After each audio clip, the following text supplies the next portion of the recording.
Shakur Stevenson, is he getting ready to switch up his style after criticism from his last performance versus Edwin De Los Santos?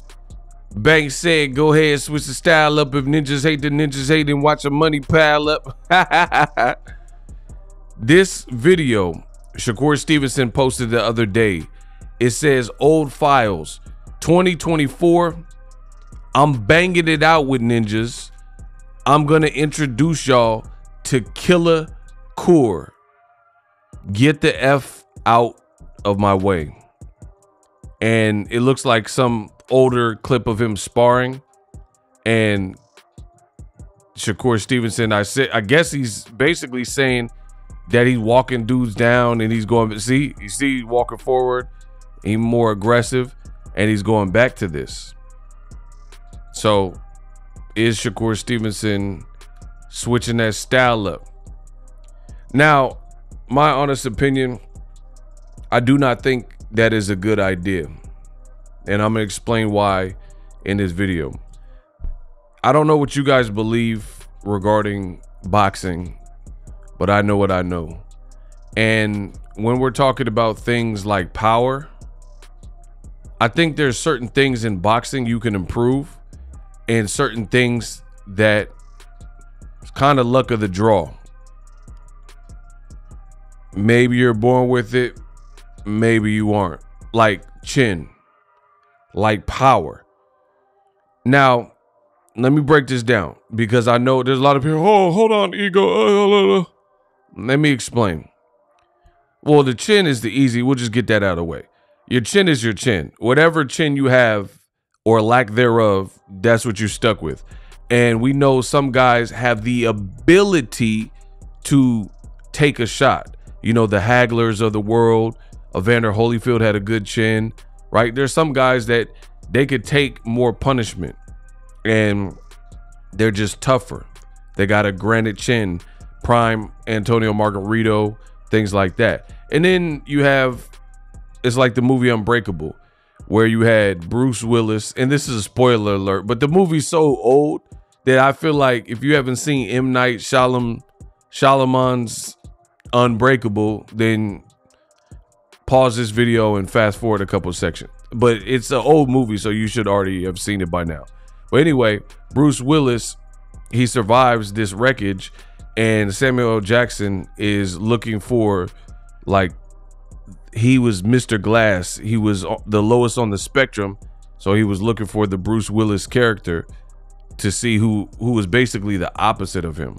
And that's how it is. Some guys have the granite iron chins that we just discussed, and some guys have like more of an Amir Khan chin. And some boxing fans, they don't even know what a chin is. Let me explain. Because I've seen fighters in fights get hurt by someone that should be able to hurt them, and then you have dumb boxing fans that are casuals, and they'll say, oh, this guy has no chin. Like, for example, I've seen people say, like, Tim Bradley has no chin. And I'm like, why you say that? They're like, oh, Pacquiao knocked him down. Ruslan Provodnikov almost stopped him. Although those things are true, Pacquiao is known for his power, and he delivers it with speed. And we know that the punches you don't see are usually the ones that hurt you. So that Pacquiao is not a good example of someone being weak chin because Pacquiao was able to hurt you. He hurt Keith Thurman, who's bigger than Tim Bradley and a full-fledged welterweight. Tim Bradley was a previous 140 pounder, right? Ruslan Provodnikov, more of the same. Ruslan is a Russian come forward fighter, not much on the defense side, but he packs a punch. So Ruslan, he had Chris Algieri's eye looking crazy. He looked like Jeff Goldblum in The Fly with the powdered donuts. You know what I mean? So that's not a good example of someone without a chin, but I don't want to get too sidetracked. The point I'm making is people have these things or they don't.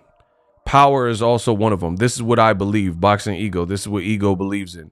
I believe you're either bestowed with power or you're not.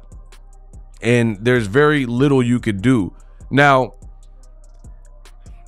just take it with a grain of salt. There's going to be some people who disagree in the comments, and different people who have different theories about how power works. But I've talked to a lot of fighters and some of the biggest punchers that boxing's ever seen, and they all kind of said the same thing as well. So I know I'm not the only one. Now, there are little things, like, for example, speed kind of works like this as well in boxing. Some guys are lightning quick, like Meldrick Taylor, Gary Russell Jr., right? They just, Amir Khan has speed, right? These guys are just fast. There's little things you can do, little drills to try to improve your reflexes, your timing, your speed, things like that. Same thing with power. There's little things you could do to try to, like, first of all, if you take a crude fighter, like a street fighter, and he possesses power, but he don't know how to throw a punch, then you could teach that fighter, like let's say Mike Tyson, when he was 13, he always had power within, but Cus D'Amato brought the best out of Mike Tyson and probably showed him how to properly throw a punch, turn over his punches, and gave him technique or the instructions on how to fundamentally throw a punch to the point where he's able to get that. But the point is, some guys have it, some guys don't. Shakur Stevenson, great fighter, hard to beat. You know, I'm not mad at anyone who picks Shakur versus any top name. You can make a case for that because he's a very good skilled fighter. But for him to be talking about, like, I'm Killer Core and I'm going back to the trenches and stuff like that, I don't think that's his bag as a fighter. And that's why I said I don't recommend it. Now, Shakur is a grown man. He has a child. He has a wife. He could do whatever he wants. I'm just giving you my opinion why I personally don't recommend it. But God bless him. If he wants to be Killer Core or whatever, that's on him. For starters,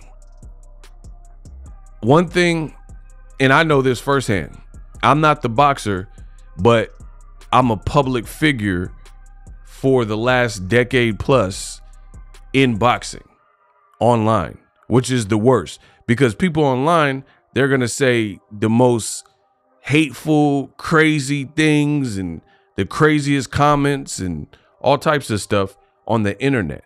I've been called everything under the sun through this boxing game via comments, right? And at the end of the day, you see how the boy ego move. I'm still pretty. I don't get rattled. I don't get shaken up. I don't do a lot of explaining and things like that. It's the internet. But I noticed there's a lot of fighters, and it's so crazy. They take punches on the chin for a living. You're taking hits. You're taking punches for a living, but you can't take criticism. There's a lot of boxers that have these kind of fragile egos where the criticism really gets to them. And I think Shakur Stevenson, at least the criticism he's gotten from the Edwin De Los Santos fight, is getting under his skin a bit, because I'm not the smartest brother in the world, but let's play it out. When he beat Oscar Valdez, Shakur wasn't seemingly like battling the maddening crowd. He wasn't putting out all these tweets. He wasn't saying like, oh, I'm going back to Killer Core. He wasn't saying this type of stuff because the Oscar Valdez performance was one that he was proud of. But I don't think truly deep down inside, I think Shakur is a top level competitor and he's very competitive. Nobody in life wants to hear people ragging on him or critiquing him, but it comes with the territories. You know, we're not perfect. Shakur's not perfect. Ego's not perfect. It is what it is. We make mistakes as human. That's why you can't live in that. So I feel like Shakur doing all this stuff, like feigning a retirement. He did that for what? For a month? Said he was retired for 1 month. 1 month retirement, and then only to announce that you're coming back in June. Nobody bought it. Nobody believed Shakur was truly never gonna fight again. So That's what I'm saying. That's what's wrong with this newer generation, the sub 30 people. It's like they get their feelings hurt, and you know, they don't know how to deal with almost rejection or just like real life issues that happen to everybody. I really didn't understand that from Shakur Stevenson. The whole, oh, I'm retired now, you know? And I think that was a fit. It was like a tantrum, because at the end of the day, you're with Top Rank. You're not getting the fights that you want, and you got one fight left on your contract. And then Emmanuel Navarrete is not even in the weight class. You moved up a couple fights ago, and Navarrete is about to get a fight, which should be Shakur's unification, because Shakur is a WBC champion. But the powers that be pulled strings and allowed for, or will allow for, Navarrete to move up and challenge for the title instead of letting Shakur, the WBC champion, unify. And I think he got upset with that, and then that's why he said, I'm out. He also was upset that Kambosos, he probably looks at it like Kambosos is weak, and it's not my opinion. I'm just what I believe from Shakur. He's looking down like, man, I'm Shakur Stevenson, and like Kambosos, he ain't on my level. I mean, Shakur already, you seen there was interviews, and they were at the same fight, and they kind of had like a run-in, and Shakur was like, you can't F with me. So I don't think he thinks highly of Kambosos. So he's probably like, yo, I called out Lomachenko. How can I get Lomachenko? And again, I understand that. I understand why Shakur would be mad, but I don't understand having a temper tantrum and then saying you're retired for a month only to come back out. And then what I also don't understand is Shakur Stevenson saying he's like basically gonna switch his style. Who cares? F the people. I mean, fight how you fight. I wouldn't recommend that for anybody. I mean, look at Tim Bradley, since I used him earlier. Tim Bradley, he wasn't a power guy either. He wasn't like known for that. And then he was mad, fighting with animosity and a chip on his shoulder, because after the Pacquiao fight, they started sending him like threatening letters or phone calls or whatever. You didn't, like, crank calling his house. Oh, you didn't beat Pacquiao. You're a cheater. And people didn't believe he beat Pacquiao. So he had a lot of bad feedback. So he entered the Ruslan Provodnikov fight, and he entered it with this negative energy, and he almost got knocked out in the fight by fighting like a maniac. Now, I'm not comparing Tim Bradley as a fighter to Shakur Stevenson, because I think Shakur got a lot more up top. But I still don't like it no matter what, because I don't think Shakur, I mean, I think basically this new generation needs to learn when to zip it. That's what I think. I think sometimes saying less is saying more. And they say I talk a little fast, you listen real fast. I ain't got to slow down for you to catch up. Saying less oftentimes is saying more. You're coming off this performance. I can see his face post-fight when they were interviewing him. He didn't look happy with the performance with Edwin De Los Santos. You should have anticipated the negative feedback. The only thing you can't go, you won, you're still perfect with no blemish on your record. Learn from it, keep doing your thing, and then just, you know, on to the next one. That's what I think Shakur should do. And stop tweeting like you're trying to battle back and forth with the people, because it's a battle you can't win. You're not going to win no online battle. Who cares? There's a lot of people that talk like just different junk. They're not going to ultimately, some of them aren't even your fans. They like this. They like that people feel you look bad. They can't see you lose in the ring so far. They haven't seen you lose. So this is like a nice consolation prize. But to change your style and do all that, I don't like it from Shakur. And I think it's at the very least, it puts more pressure on him. Like the more people talk, the more pressure it puts on you. And again, I am not telling Shakur what to do. He can keep tweeting. He could go to Killer Core. He could switch his style up. It's his career. I'm just giving my opinion, ego thoughts. but I think Shakur's putting unnecessary pressure on himself. Kobe Bryant, his rookie year, he shot major air balls. People said it was a bust. He got drafted out of high school. People said he was trash. It was the same, like, you know what I'm saying? The same thing that Shakur is hearing from the Edwin De Los Santos fight, the criticism. Kobe Bryant got it. He got it. I heard so many stories. They said Kobe Bryant, right after that, flew back home, went into a high school, and was in the gym, locked himself into the gym until the next morning or whatever, shooting to make sure that he didn't shoot no more air balls. Then he also figured out, he's like, man, he said the shots were on target. I've studied Kobe Bryant, for the record. That's one of my idols. Kobe Bryant, Black Mamba, rest in peace to Gigi and all the passengers. Kobe said the shots were on target, but they were short. He said, I figured it out. I was used to playing in high school, and the NBA, we got more games, so my legs weren't strong enough. So he's like, all right, next time they will be. You know, I'm gonna hit that gym, hit the track, whatever, and get it cracking. And I think really that's what Shakur should be doing. But the telegraphing your next move, oh, I'm going back to Killer Core and all that, I think he's just putting on pressure. And I also feel like, because here's why. What if you fight another Edwin De Los Santos type of person and you just told the whole world that you going back to Killer Core, right? So what if you fight another dangerous puncher? Some guys got that type of, you know, fast twitch muscle and power, and they know their way around the ring, experience. Like, let's say a Gervonta Davis. Gervonta Davis is explosive. You gotta fight him like you've been here before, because Gervonta Davis could put a fighter in his weight class or around his weight class. He can put him out just like that. And then you talking about you're gonna be Killer Core. So you're gonna hunt down Gervonta Davis? Or like, what about a Frank Martin? There's other guys that have power, like Teofimo. He's saying he wants to fight Teofimo. It's just like Teofimo's bigger, and Teofimo's been fighting at 140.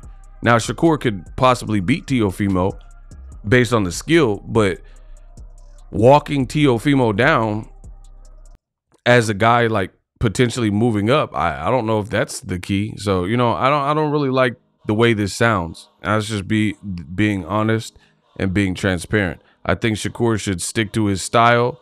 He should talk a bit less, especially, and like, here's the thing, especially right now, because you could tell he's not happy with the performance, because he said he had an injury. He was like, oh, I rewatched the fight. Like, he just keep talking about it. You know what I mean? I don't even want to break it down. It's just too much. Just the clues are there that this is getting to him, this particular performance, at least to me. He keep talking about it, and then like he's saying he didn't look good, and then he's saying, hey, I went back and watched the fight, and I'm gonna stop listening to y'all because y'all said I look bad, but I was making that boy miss, and I'm going back to Killer Core, and I'm retired. It's just a lot. That's all I'll say. It's a lot. Be who you are and fight how you fight. People are gonna like it, not love it, or even like, here's the thing. Here, and this is coming from someone older than Shakur Stevenson, so maybe it's an age thing. But even if you're going to go to this new mode of Killer Core, don't tell us about it. I'm good with that.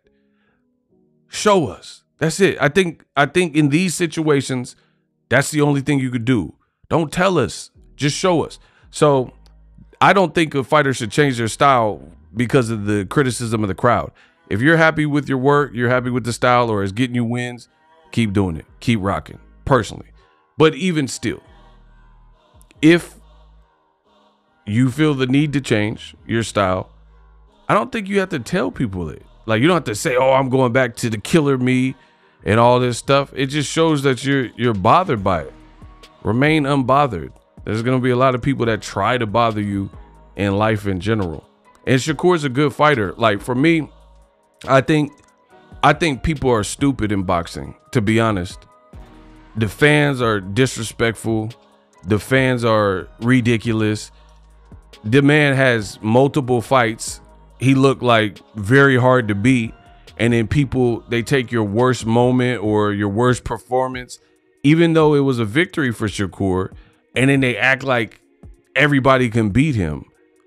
So I don't even, that's what I'm saying. You can't even worry about stuff like that. Like Robson Conceição. Did he dog walk Robson Conceição? And then Navarrete, who's about to fight for a title, is about to fight Robson Conceição. And he like barely won. It was like a draw. And Navarrete didn't look as good as he did versus Valdez. You see what I'm saying? So performances like this happen. Neither guy, De Los Santos or Shakur, were engaging that much offensively for different reasons, I do believe. But yet and still, some fights are like that. Everything's not going to be a shocker. And you just gotta get used to it. Boxing fans can be ridiculous. It is what it is. Because I've seen it so many times, like David Benavidez or something. When he has the fight with Ron Gavril and he's getting dropped, people are laughing, aha, you suck. But he just beat Andrade. He just beat Caleb Plant. Now he on top of the world. You see how this works? Like, people are always in life, they're going to judge you by your worst moments, especially on the internet. They're going to do this and try to taunt you and hurt you. But most of these people have never even accomplished anything. They don't have the strength. They don't have the mindset. They don't have the discipline. They don't have the willpower to do what Shakur, like, shout out to all the fighters, but Shakur's willing to be a young man and be on that big stage on the Olympics in a gold medal match to even lose. Some people, they can't even take a SAT test. You know, they can't even take a test or something in a room with a couple of people. Imagine millions of people watching you for these fights. So I feel Shakur. I understand it, but y'all know my mode. Uck 'em. Straight up. I don't care about this internet. If you got a real life and a real family and real friends, like, I don't care about the internet. Like, y'all gonna leave stupid comments. Oh, ego. Like, I don't care about none of that, bro. That don't have nothing to do with my real life every day. I get up, wake up, go to the store, move through the city, go wherever I want, do what I want. Like, I don't care about no internet stuff. But I just want this new generation. Hopefully the message hits somebody in this video. I don't think Shakur should do anything different. You got a tricky guy. Some fights not going to be your best work. You capture the victory. You move on. I don't agree with all the telling us and killer core and all that stuff like that. But it's his career. Let me know what you guys think. Should Shakur be switching up? And I know some people are gonna be like, "Hey, everything you just said for the last 20 minutes, ego. Shakur needs to be less boring and stuff like that." Now, I mean, I do understand that to a degree in terms of, like, I think Gervonta Davis makes it hard for a lot of these players in or around his division, because Gervonta Davis, he's a pay-per-view attraction, like Floyd say. He's not a pay-per-view attraction. Gervonta is a pay-per-view attraction, so he makes it hard because he has the full component. Clean-cut dude, comes from a rough city, so he got the street cred kind of thing, tatted, got the ink, explosive style, but he's not a brawler. He can box. You know, he has a storied amateur career. People don't even know Gervonta's amateur career. That boy got like 200 plus fights with not that many losses. So Gervonta Davis definitely makes it hard. But you've seen Teofimo's last outing. I don't know why he fights Kambosos and Sandor Martin and Jermaine Ortiz a certain way. And that's the thing, is when you try to force a new style or do stuff different, that's when I feel like you make more mistakes and or you look worse. So I think Shakur should just keep rocking. And if there's little subtle things he can do to sit down on his punches and make the fights more exciting for like pay-per-view reasons and stuff like that, yeah, maybe have at it. But all in all, F these critics. It is what it is. We unpack. We unpack. We unpack. We We unpack, coming to you live, Boxing Ego Unpacked, yeah. We unpack. We unpack. We unpack, coming